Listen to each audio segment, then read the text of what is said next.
morning, boys and girls. How's it going? Captain SERGEI over here. This is Sunday. And I'm just making myself some breakfast.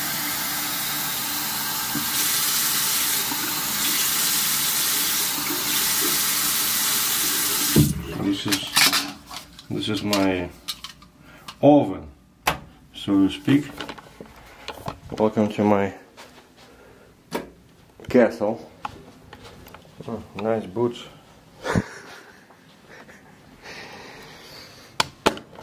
But before we start cooking with gas, just wanted to show you, so that's what I got here. But I had too much coffee yesterday, so I'm not drinking coffee. So this is Courtyard Marriott, and I brought this stuff with me. So that's my, to make tea, and I love this one. This one is, herbal tea, sleepy time, and it's in paper bags, which is important. I'll tell you why in a second. And this, one second.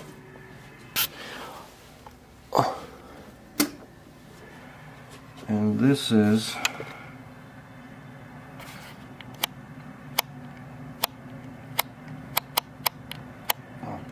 so bright outside, and also it's foggy. But anyway, so that's our Freeway 401, but the camera has trouble focusing because there's a window and there's lots of lights in there, but it's not too loud. But I don't think it's a good place for a hotel right next to a, super busy freeway. It's like this all through the night. And there's my baby over there. 2018 Dodge Challenger, 6.4 liter, 485 horse, 475 torque. Hello, I'm gonna see you soon. I went yesterday,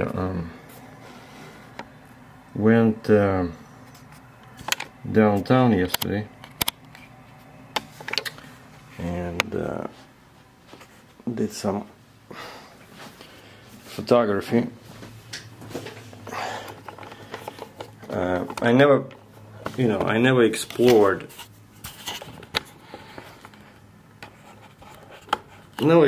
the Kensington Market. And Kensington Market is famous as a place, if you're into street photography and you want to just go and take photos of strangers without people going after you with bats. They say that's the place.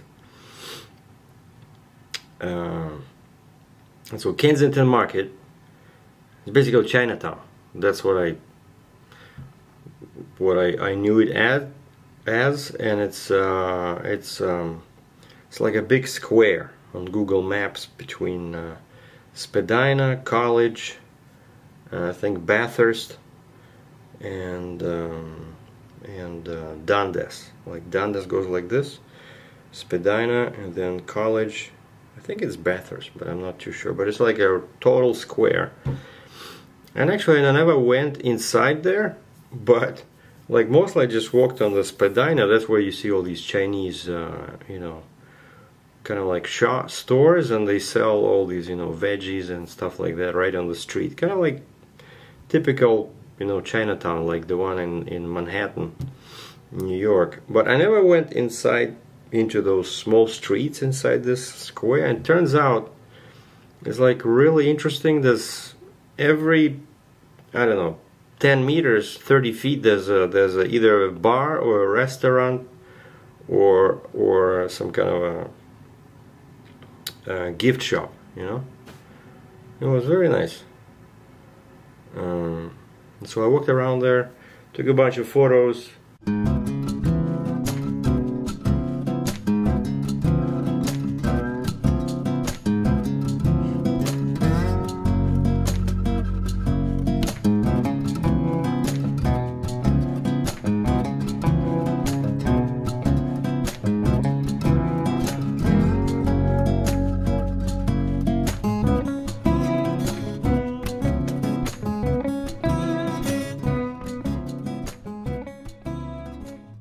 and it got so warm, you know. In the morning it was like +2 Celsius, like 34, 35 F. It was cold. I went to Starbucks nearby here. This is Mississauga, Ontario, which is like the western suburb of Toronto. And then I drove 40 kilometers, 25 miles to downtown, parked my car there at that secret spot I know, where you can park all day for $10 or $7 US, on weekends only. And then I took a streetcar. Yeah, I took a streetcar because that Kensington Market, that's like, you know, quite a few blocks. But actually on the way back I walked. And I have no idea how you deal with streetcars anymore, you know. Like last time I took a streetcar, it was I don't know, 10 years ago, when I used to live in I lived in Etobicoke, which is southwest suburb, and then I moved to Woodbridge, and then from there I moved to Cambridge when I got my first job as a trucker. And I remember it was $2. Actually, when I came to Canada in 1997, it was $2 Canadian, so roughly $1.50 US, and it was transferable to another ride. You know, like if you take a streetcar to the subway station, you can use the same ticket to get on the subway. At least that's what it was back then. And so, but once you get to the surface and you leave the TTC, Toronto Transit Commission, TTC, what they call it, you know, the public transportation thing. Once you leave it, you cannot get in. And there was quite a few people. It's always somebody, you know, when you go on the bus. Let's say you live near a subway station, right? And you go into the subway and you buy a ticket there, and then, you know, when you get to the other end of your trip, you board a bus, and you can use the same pass or ticket, whatever they were called, transfer. Where's your? I think they call them the whole ticket. I think they call them transfer or something. Anyway, so it's been a while. So when you get to the connecting, let's say, bus, right? And buses quite often are right inside the subway. Like there's a big terminal, and you exit from your train, you go up a couple of, you know, stairs, and there's buses there. Who knew, right? And so you show that ticket or transfer to the driver, and a lot of them over here are women, and I guess the pay is pretty good, but they throw them. Like I talked to one lady, and she said they start at some crazy hour in the morning, and then they have like 2-hour break, and then they put them on another bus. So basically they move them all over the place. They say it's pretty stressful, and one day she starts at 3 in the morning, then another day she works till 2 in the morning, you know, especially when you're a rookie. At least that's what it was back then. But anyway, so they always look at this ticket, because they have to see that you did not leave the subway, right? Because that's what a lot of people were trying to do. You know, they go on the subway, and let's say he was just going, I don't know, to a liquor store or something next to the subway, right? And then the guy exits the subway with a ticket, and then, you know, gets his booze, and then he tries to get in, and he shows the same ticket, you know, and the time difference is like, I don't know, half an hour, right? But that's how those trained professional ticket collectors and ticket inspectors, they would look into your eyes and know that you are lying, you know. And so when you enter the bus, for example, or the subway or whatever, so they look at the ticket, and there's time stamp there, right? And it shows, so when did you start your trip? Let's say from Etobicoke you went on the subway, right? And now you're at Yonge and Bloor, and you started 2 hours ago,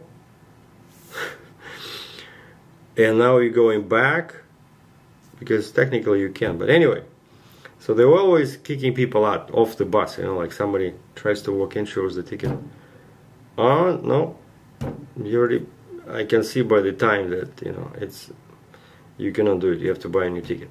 All right, so yeah, I went on the streetcar. That's what I started with, right? And there was a guy standing there on the stop, on the train stop, and I said, "Sir, do you know how much it is now?" Because it was $2, then it was $2.25, and then I moved out and I had a car. I never used the public transport since then. And the guy says, "I think it's $3.25." And either you buy a coupon or it has to be exact change, because he says, because before it was a driver, actually. It was a driver, and next to the driver was like a big box with a plastic lid, and you put in, and there's like a little conveyor belt in there, and you would throw in money there, and the driver could see how much you put in, because that was another trick people would play, you know. Instead of $2.25, they would put in a bunch of quarters, and the driver would like, "Okay, stop, how much did you put in?" And she can actually, there was a knob there, she can turn, and she can, you know, shake it a little bit, she can see all the coins, you know.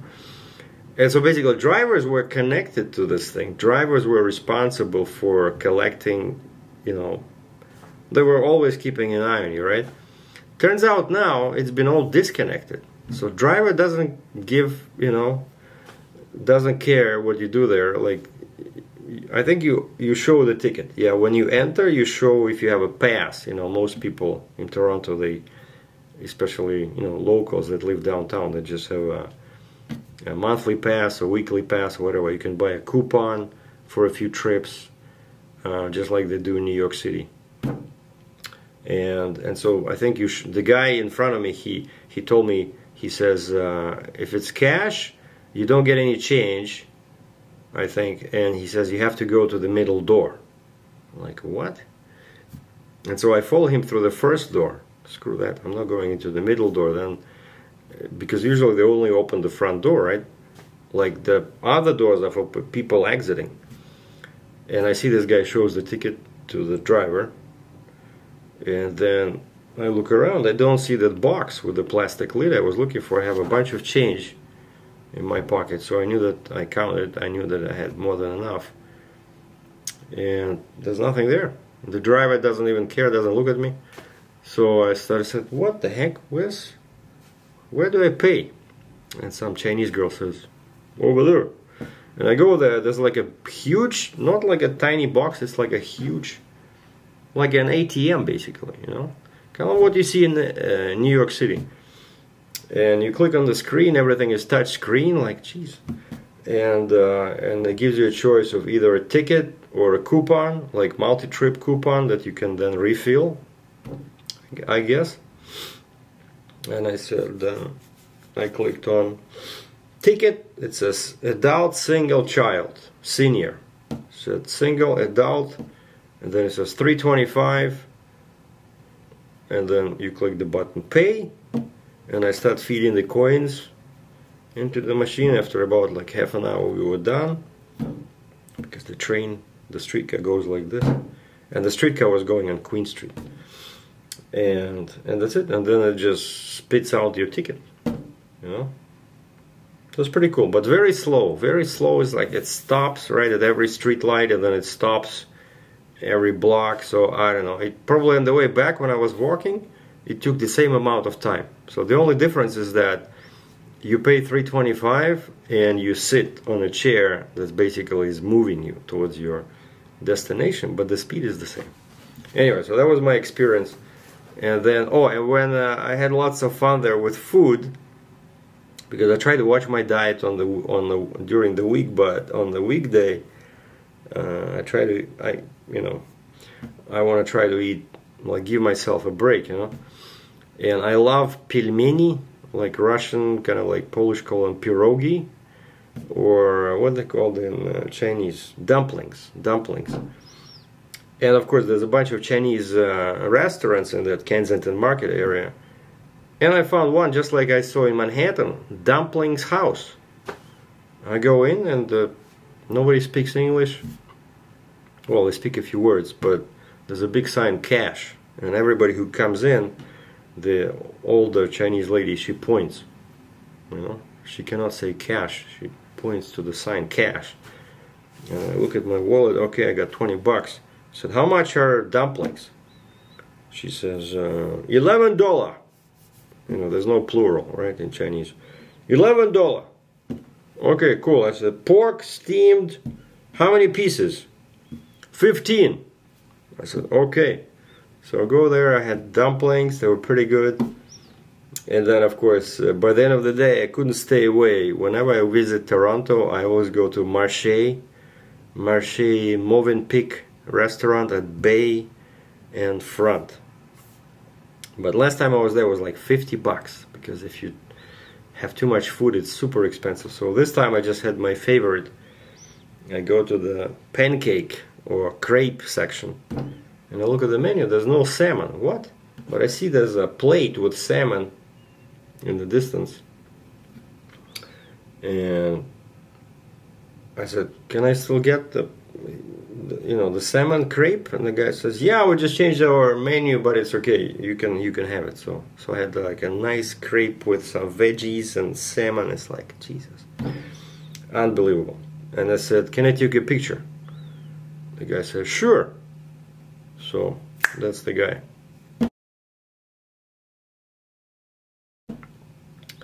And I was experimenting with black and white, so but it does look a bit harsh, because I turned on contrast to the maximum and I turned on sharpness to the maximum. So you look at these you look at these pictures and it's like your eyes are bleeding, you know. Like if you pay attention, like this picture, there's a guy walking in front of a noodle restaurant.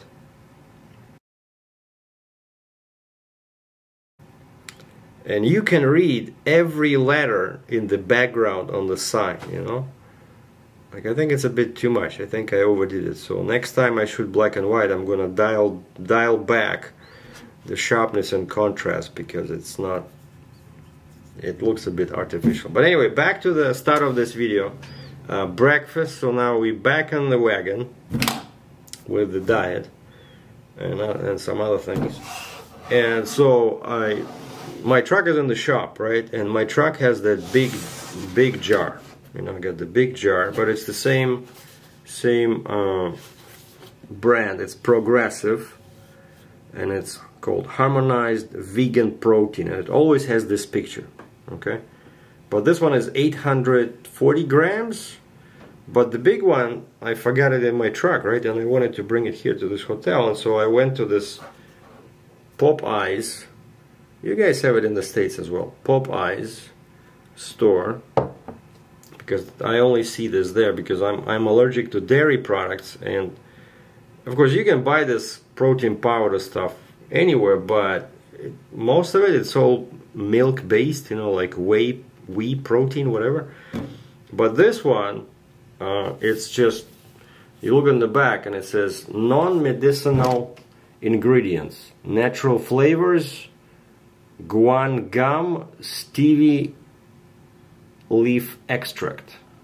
So those are the only three basically chemicals, and the rest it's all vegetable based, you know. But anyway, so these guys, like here, they would put the flavor at the bottom. Like mine over there in the truck, the big jar, it's vanilla, and again it's all, you know, dairy free, beautiful, and all you need is water. But this one, I see it's a new one. It says natural berry. Natural berry. And I look in the back, I double check. No dairy, no milk, no nothing, so to speak. And so this thing,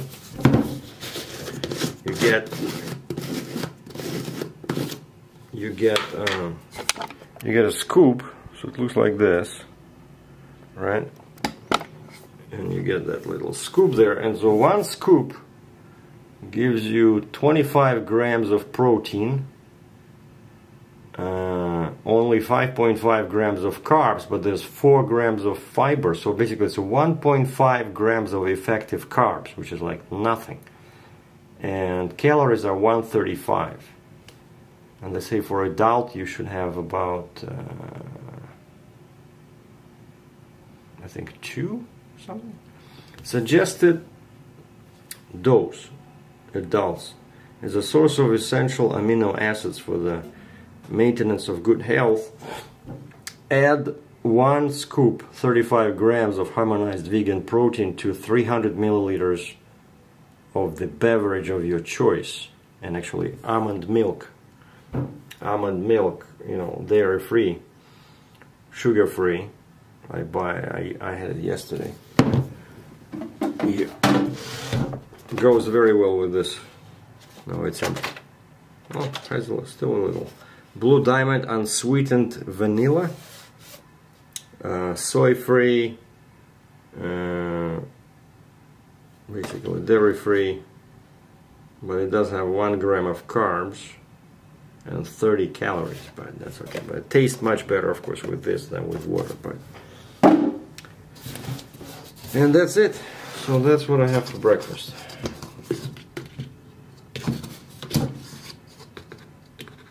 Actually, 1 sometimes is not enough. See, it looks like this. And the trick is, I learned, never pour water into this, but do the opposite way. First pour water in, and then so see, now it's over there. Now we put this thing in here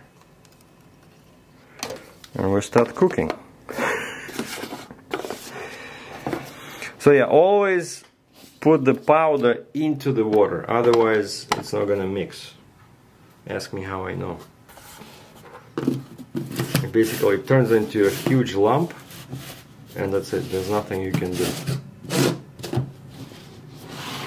Alright, and then cooking, it's a bit tricky, because you have to make sure that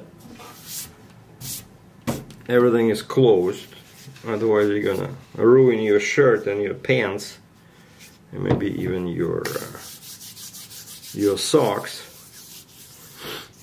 And then make sure everything is closed here and here, right? And then just go like this. That's cooking.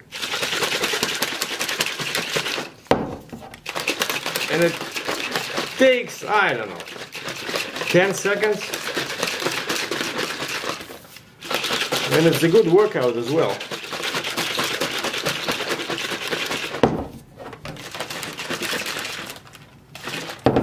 Basically, it looks like a shake, you know. And especially this berry thing, I really liked it because it tastes, you know, sweet.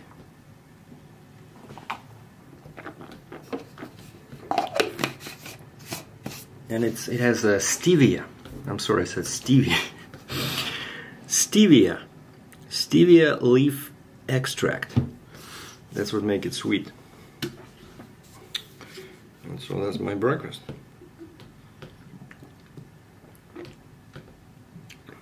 135 calories, 25 grams of protein. And protein, my friends,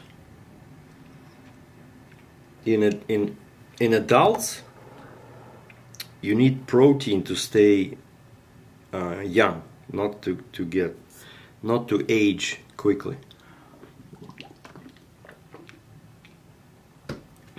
You need less carbs and more protein, and believe it or not, more fat, if you use it, you know, in reasonable amounts, because fat kicks your cholesterol in the, you know, in that weak spot. That we're not going to use that word because some kids are watching. But one last thing I wanted to mention is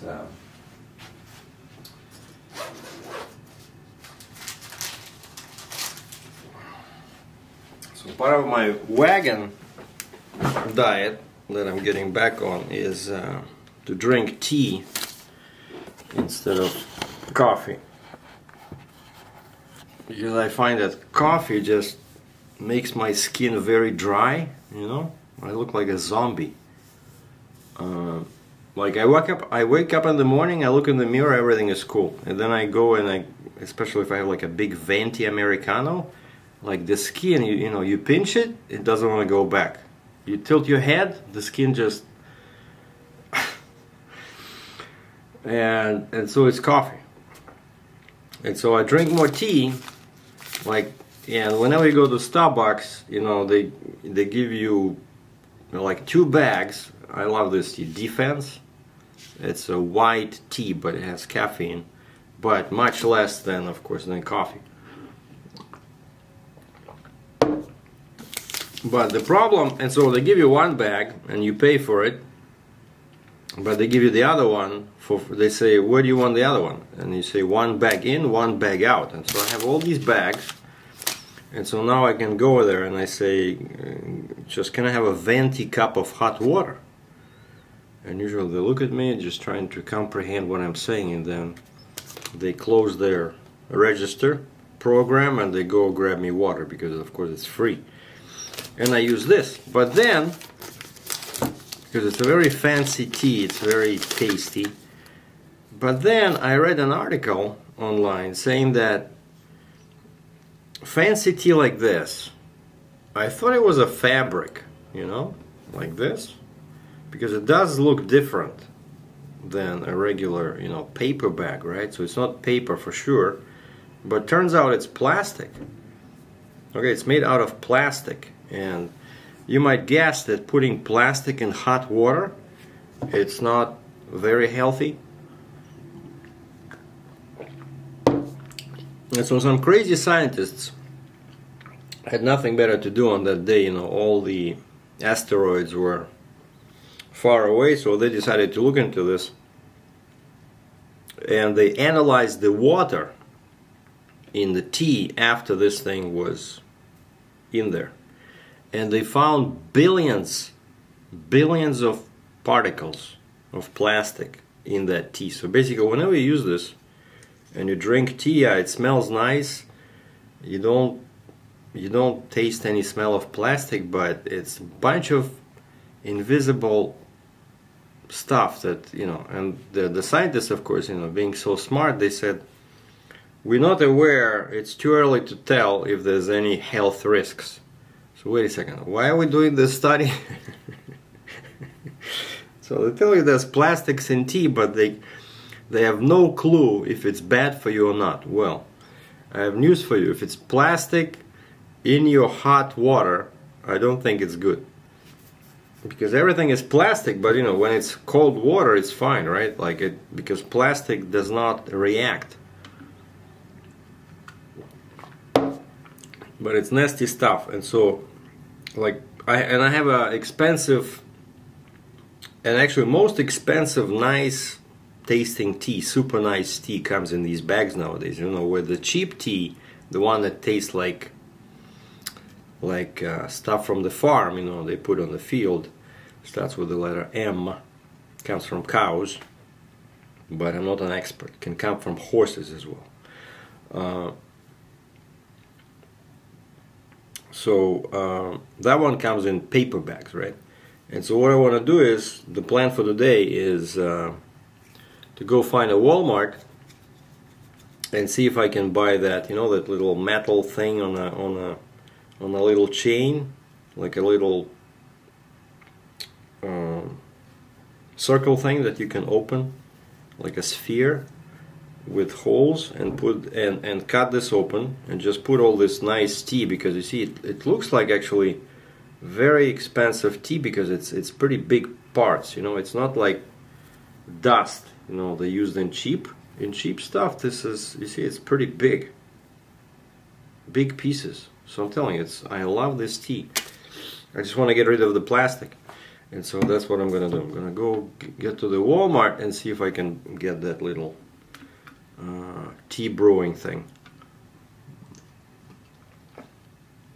And I did my IFTA, sent the report to the government in Ontario. I owed them $113 Canadian for the third quarter. Last time it was a refund. I didn't owe them anything.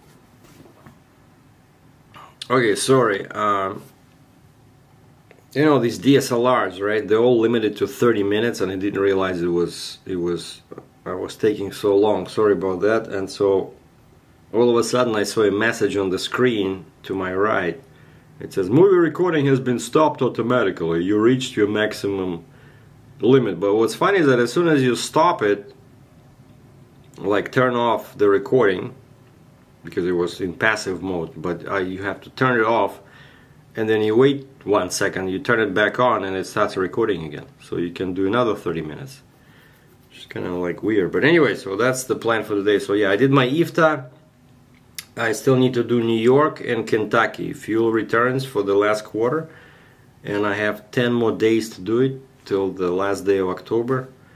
And then Monday I'm going back to Cambridge to vote, because it's the election day in Canada, and I'm voting for Conservatives, trying to get this Trudeau guy out of the big house, because all he's been doing was increasing fuel prices and increasing tax. I don't know, liberals, the same as Democrats in the States. And then I'm gonna, Monday my truck should be ready, and I'm gonna show you guys. They didn't find, they already emailed me, they didn't find any source, any reason for that noise that puffing helicopter type of sound. Of course they couldn't find it, you know. The diagnostics is not the strong you know, feature of all these shops. All they know how to do is just remove and replace, usually with more expensive part than what you had before. And so, but I'm supposed to pick up my truck Monday, and I'll show you guys the quick disconnect. I hope they installed on both hoses there, so now it's going to be much easier to disconnect hoses from the trailer. So now I'll be disconnecting it at the truck instead of at the trailer. And then I think, what else did they do? Oh, and they swapped tires, but you know, I cannot show you that, but they rotated the drive tires together with the wheels. And then Tuesday I'm loading in Ontario and going to Texas with a big machine, and so we'll do a movie about that. So happy Sunday, thanks for watching.